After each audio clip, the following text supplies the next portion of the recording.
बिहार भी ईस्ट पाकिस्तान के बॉर्डर पे ही था। श्री बाबू का कद इतना बड़ा था कि वो भारत सरकार में बड़ी भूमिका निभा सकते थे, लेकिन उन्होंने तय किया बिहार की सेवा का।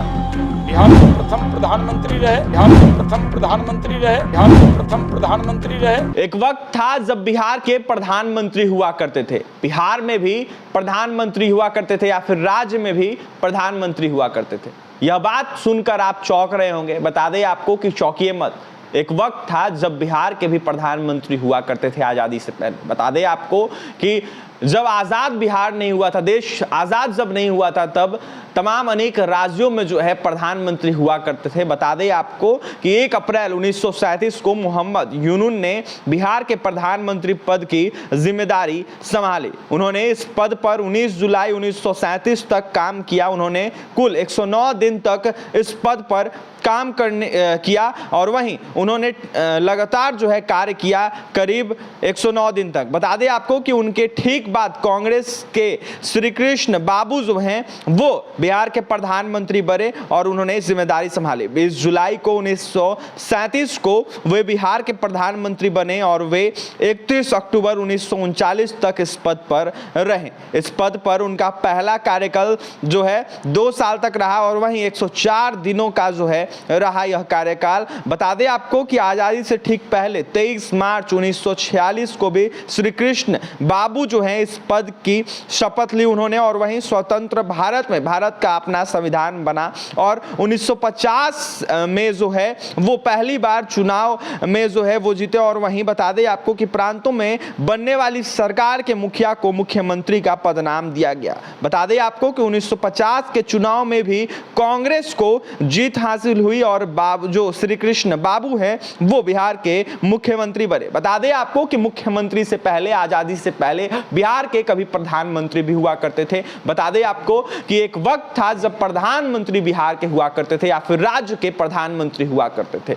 बता दें आपको कि आजादी से पहले जो है जिस तरीके से सरकार बनती थी, तमाम अनेक राज्यों के प्रधानमंत्री हुआ करते थे, लेकिन आजादी के बाद जो है तमाम अनेक राज्यों के जो है मुख्यमंत्री बनना शुरू हो गए। वहीं श्री कृष्ण बाबू पहले मुख्यमंत्री बने और उससे पहले कभी प्रधानमंत्री भी श्री कृष्ण बाबू बने। बता दें आपको कि कल श्री कृष्ण बाबू की जयंती थी। इस मौके पर बिहार के पूर्व उद्योग मंत्री जो है वो श्री कृष्ण बाबू को याद कर रहे थे। वहीं बता दें आपको उन्होंने उनका तमाम कार्यकाल को बताया और उन्होंने साफ कहा कि वो सबसे ज्यादा तमाम लोगों को देखते थे और तमाम लोगों के लिए जो कार्य है वो करते थे। सबसे ज्यादा उद्योग जो है उन्होंने लगाया और क्या कुछ कह रहे शाहनवाज हुसैन वो सुने। देखिए, श्री बाबू की जयंती है और श्री बाबू की जो पहचान है समाज के हर वर्ग को लेकर चलने की।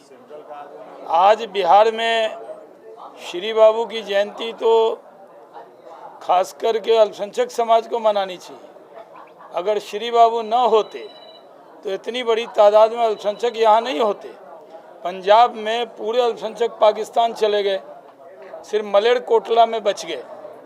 बिहार भी ईस्ट पाकिस्तान के बॉर्डर पे ही था। किशनगंज का जो इलाका था वो पहले वो बॉर्डर वही था, वो तो बाद में रास्ता श्री बाबू ने बंगाल को दिया। लेकिन श्री बाबू ने कहा कि मुस्लिम समाज के लोग यहाँ रहें, उनको कोई दिक्कत नहीं होगी। उन्हीं के वजह से आज इतनी बड़ी तादाद में लोग रहे, जबकि बॉर्डर स्टेट में पंजाब का, गुजरात का इलाका जो था बड़ी तादाद में लोग चले गए। श्री बाबू को जात धर्म की सीमा में नहीं बांधा जा सकता। वो बिहार केसरी थे, इतने बड़े नेता थे कि प्रधानमंत्री जवाहरलाल नेहरू जी को भी अगर कोई तुम कह के बात कर सकता था तो वो श्री बाबू कहते थे। श्री बाबू का कद इतना बड़ा था कि वो भारत सरकार में बड़ी भूमिका निभा सकते थे, लेकिन उन्होंने तय किया बिहार की सेवा का। बिहार के प्रथम प्रधानमंत्री रहे। समाज में आज लोग जाति के नेता बनते हैं और श्री बाबू उस वक्त जाति की गाली सुन के भी दलित समाज के लोगों को मंदिर में प्रवेश कराने का काम उन्होंने किया। श्री बाबू ने औद्योगिक क्रांति की। आपको याद होगा जब मैंने 10 फरवरी को उद्योग मंत्री के तौर पर जिम्मेदारी संभाली, जगह नहीं थी हमारे चैम्बर में, आप लोग आए थे। मैंने कहा श्री बाबू के अधूरे सपने को पूरा करूंगा और श्री बाबू के बाद अगर बिहार में फैक्ट्री लगने लगी तो इथेनॉल के प्लांट लगे कि नहीं? उसी बेगूसराय में पहले तो उन्होंने बोकारो, सिंदरी, टाटा सब किन की देन है? उन्हीं की देन है। उसके बाद श्री बाबू के बाद कोई इंडस्ट्री लगी? खाली ईंट का भट्ठा का धुआं आता था। बड़ी बड़ी कंपनी आई। आज बड़ी हमने कहा था हम श्री बाबू के अधूरे सपने को पूरा करेंगे। अगर सच्ची श्रद्धांजलि तभी होगी कि नीतीश कुमार जी के नेतृत्व में जो आज उनकी सरकार है, राजद के नेतृत्व वाली, वो उद्योग का जो माहौल बना है उसको बनाए रखे। इसके लिए काम करना है। और मैं मानता हूँ समाज में जातीय समूह बन रहा है। नेता वो होता है जो अपने जात का भी नेता हो, लेकिन दूसरे समाज के लोग भी उसको नेता माने। अपने जात का तो कोई भी नेता होता है, लेकिन जिसको सब नेता माने, वैसे श्री बाबू थे। मैं तो उन्हीं को आदर्श मानता हूँ। मैं अभी तो नहीं कह रहा हूँ, पहले दिन ही मैंने कहा। और उसी पथ को आगे बढ़ाने के लिए आज जयंती मनाई जा रही है। हम सब यहाँ पर इकट्ठे हैं। मुख्यमंत्री के लिए कोई जगह है एनडीए में? आपसे वही सवाल है। देखिए, अब हमारे और उनके रास्ते अलग हो गए। अब हम उस टी पॉइंट पे आ गए जहां हम साथ चल रहे थे।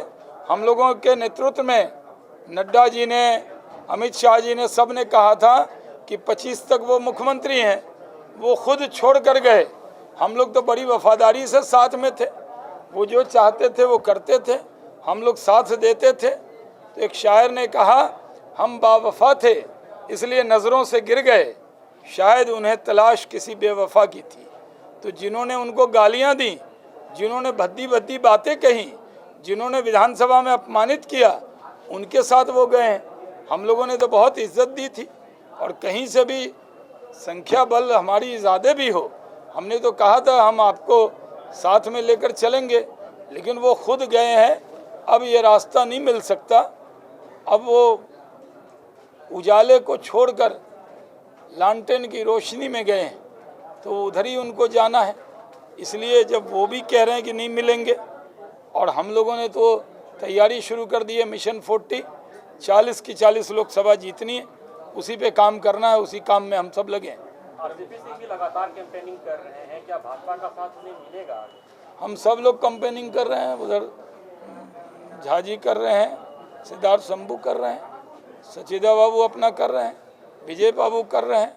हम सब लोग कैंपेनिंग करते हैं दिन रात। काफी नजदीकियां देखी जा रही थी विगत कुछ दिनों में आरसीपी सिंह की, लेकिन आपके प्रदेश उपाध्यक्ष कहते हैं कि नहीं, ब्यूरोक्रेट के लिए कोई जगह नहीं है भाजपा। ऐसा किसी ने नहीं कहा है। भारतीय जनता पार्टी के दरवाजे पर आप भी अगर एक मिस कॉल मारेंगे तो हम आपको अपना लेंगे। तो भारतीय जनता पार्टी के दरवाजे किसी के लिए बंद नहीं है, सबके लिए खुले हुए हैं। हम लोग यहाँ तो मिस कॉल मानते हैं, ना हम जाति पूछते हैं ना नाम पूछते हैं। मारिए मिस कॉल, हमारे पास आ जाइए, हमको मिस कीजिए और मिस कॉल मारिए, हम आपको गले लगाएंगे। कल बिहार शरीफ में आपके प्रदेश उपाध्यक्ष ने कहा कि शामिल होने की कोई गुंजाइश नहीं है। सुना नहीं है मैंने। तो मैं तो पार्टी का राष्ट्रीय प्रवक्ता हूँ। मैं आपको जिम्मेदारी से कहता हूँ, हमारी पार्टी में दरवाजे बंद नहीं होते हैं। हमने दरवाजा हाँ, नीतीश जी अगर मिस कॉल मार दे बीजेपी में शामिल होने के लिए बीजेपी भारतीय जनता पार्टी की प्राथमिक सदस्यता बिना शर्त प्राप्त करने के लिए मिस कॉल की व्यवस्था है।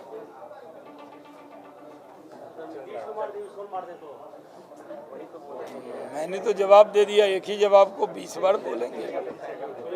राष्ट्रीय तो आपने सुना बिहार के पूर्व उद्योग मंत्री शाहनवाज हुसैन थे, उनकी तमाम बातें आपने सुनी हैं। उन्होंने साफ कहा कि तमाम लोगों के लिए वो थे और लगातार उद्योग उन्होंने लगाया। एक वक्त था जब बिहार के प्रधानमंत्री हुआ करते थे और बिहार के प्रथम प्रधानमंत्री जो है बने थे श्री कृष्ण बाबू। फिलहाल इस खबर में इतना ही, और भी तमाम खबरों के लिए बने रहे हमारे साथ। हमारे चैनल को सब्सक्राइब करें, पेज को लाइक करें। बहुत बहुत धन्यवाद।